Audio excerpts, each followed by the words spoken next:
Chapter 9. And so Edward Tulane became Susanna. Nellie sought several outfits for him, a pink dress with ruffles for special occasions, a simple shift fashioned out of a flower-covered cloth for everyday use, and a long white gown made of cotton for Edward to sleep in. In addition, she remade his ears, stripping them of the few pieces of fur that remained and designing him a new pair. "Oh," she told him when she was done, "you look lovely." He was horrified at first. He was, after all, a boy rabbit. He did not want to be dressed as a girl. And the outfits, even the special occasion dress, were so simple, so plain. They lacked the elegance and artistry of his real clothes. But then Edward remembered lying on the ocean floor, the mug in his face, the stars so far away, and he said to himself, What difference does it make really? Wearing a dress won't hurt me. Besides, life in the little greenhouse with the fisherman and his wife was sweet. Nellie loved to bake, and so she spent her day in the kitchen. She put Edward on the counter and leaned him up against the flour canister and arranged his dress around his knees. She bent his ears so that she could hear well.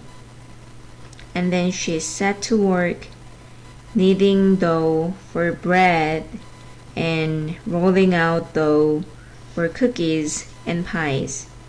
The kitchen soon filled with the smell of baking bread and with the sweet smells of cinnamon and sugar and cloves. The windows steamed up, and while Nellie worked, she talked.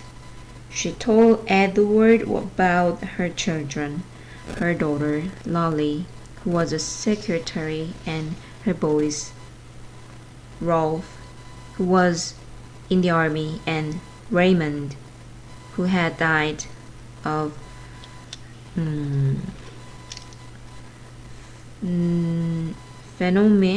pneumonia when he was only 5 years old. "He drowned inside of himself," said Nellie. "It is a horrible, terrible thing, the worst thing, to watch somebody you love die right in front of you and not be able to do nothing about it. I dream about him most nights." Nellie wiped at her tears with the back of her hands. She smiled at Edward. "I suppose you think I'm daft taking to a toy, but it seemed to me that you are listening, Susanna." And Edward was surprised to discover that he was listening. Before, when Ebeline talked to him, everything had seemed so boring, so pointless. But now the stories Nellie told struck him as the most important thing in the world, and he listened as if his life depended on what she said. It made him wonder if some of the muck from the ocean floor had gotten inside his china head and damaged him somehow. In the evening, Lawrence came home from the sea, and there was dinner, and Edward sat at the table with the fisherman and his wife. He sat in an old wooden hair chair, and while at first he was mortified, a hair chair, after all, was a chair designed for babies. not for elegant rabbit. He soon became used to it. He liked being up high, looking out over the table instead of staring at the tablecloth as he had at the Tulane household. He liked feeling like a part of things. Every night after dinner, Lawrence said that he thought he'd go out and get some fresh air and that maybe Susanna would like to come with him. He placed Edward on his shoulder as he had that first night when he walked him through town, bringing him home to Nellie. They went outside and Lawrence lit his pipe and held Edward there on his shoulder. And if the night was clear, Lawrence said the names of the constellations one at a time. Andromeda, Pegasus, pointing at them with the stem of his pipe. Edward loved looking up at the stars, and he loved the sounds of the constellation names. They were sweet in his ears. Sometimes, though, starting up at the night sky, Edward remembered Pellegrina. Saw again her dark, glowing eyes, and a chill would go through him. Warthogs, she'd think, witches. But Nellie, before she put him to bed each night, sang Edward a lullaby, a song about a mockingbird that did not sing and a diamond ring that would not shine, and the sound of Nellie's voice soothed the rabbit and he forgot about Pellegrina. Life, for a very long time, was sweet. And then Lawrence and Nellie's daughter came for a visit. Chapter 10. Lolly was a lumpy woman who spoke too loudly and who wore too much lipstick. She entered the house and immediately spotted Edward sitting on the living room couch. "What's this?" she said. She put down her suitcase and picked Edward up by one foot.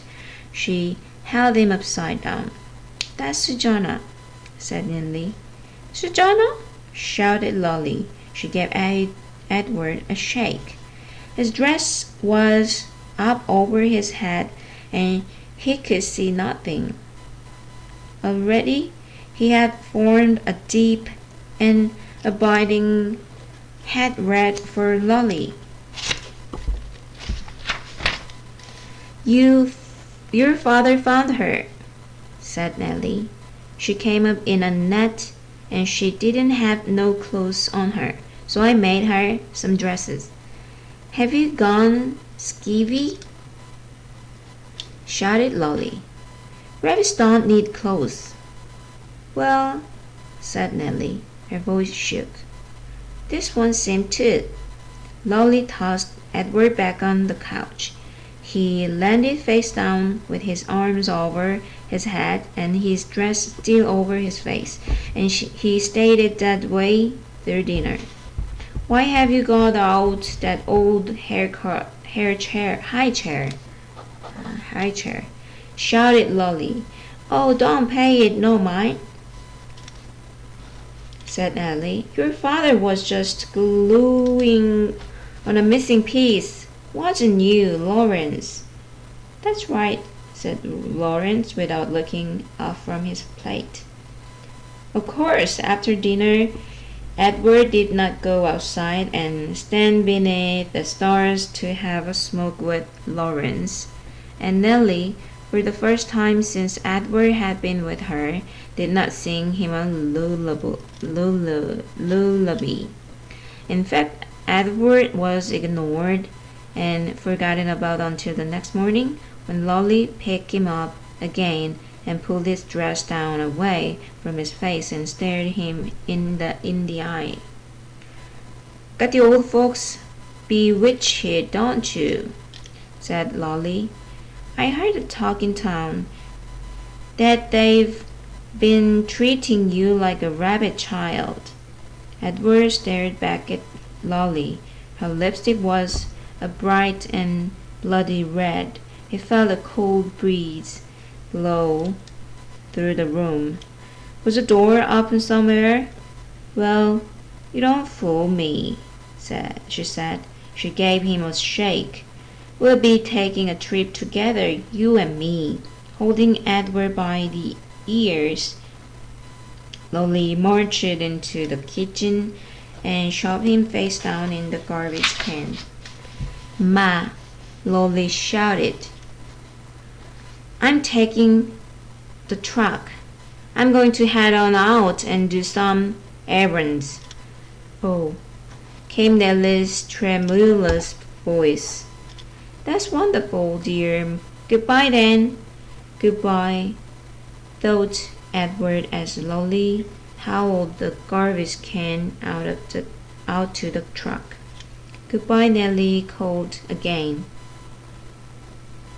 Louder this time. Edward felt a sharp pain somewhere deep inside his china chest. For the first time, his heart called out to him. It said 2 words. Nellie, Lawrence.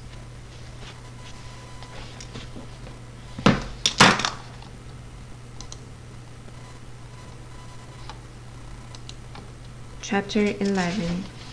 Edward ended up at the dump. He lay on the top of orange peels, coffee grounds, rancid bacon, and rubber tires. The first night, he was at the top of the garbage heap, and so he was able to look up at the stars and find comfort in their light.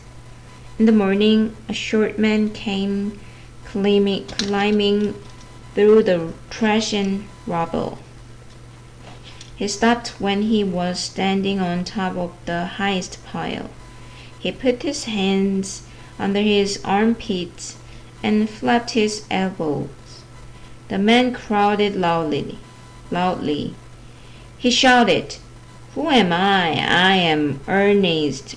Ernest, who is king of the world. How can I be king of the world?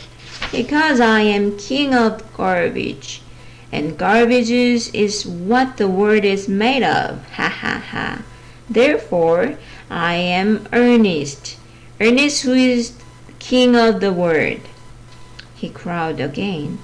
Edward was inclined to agree with Ernest's assessment of the world being made of garbage, especially after his second day at the dump, when a load of trash was deposited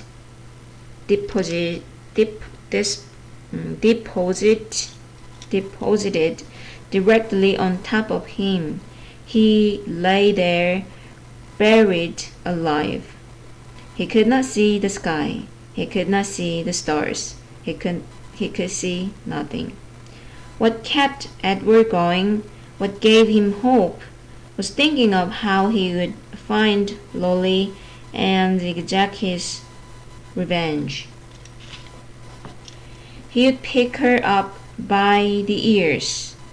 He would bury her under a mountain of trash. But after almost 40 days and nights had passed, the weight and the smell of the garbage above and below him clouded Edward's thoughts, and soon he gave up thinking about revenge and gave in to despair. It was worse, much worse, than being buried at sea. It was worse because Edward was a different rabbit now. He couldn't say how he was different. He just knew that he was. He remembered again Pellegrina's story about the princess who had loved nobody. The witch turned her into a warthog because she loved nobody. He understood that now. He heard Pellegrina say, You disappoint me. Why? he asked her. Why do I disappoint you? But he knew the answer to the question, too. It was because he had not loved Evelyn enough. And now she was gone from him, and he would never be able to make it right. And Nellie and Lawrence were gone too. He missed them terribly. He wanted to be with them. The rabbit wondered if that was love. Day after day passed, and Edward was aware of time passing only because every morning he could hear Ernest performing his dawn ritual, cackling and crowing about being king of the world. On his 180th day at the dump, salvation arrived for Edward in a most unusual form. The garbage around him shifted, and the rabbit heard the sniffing and panting of a dog. Then came the frenzied sound of digging. The garbage shifted again, and suddenly, miraculously, the beautiful, fiery light of late afternoon shone on Edward's face.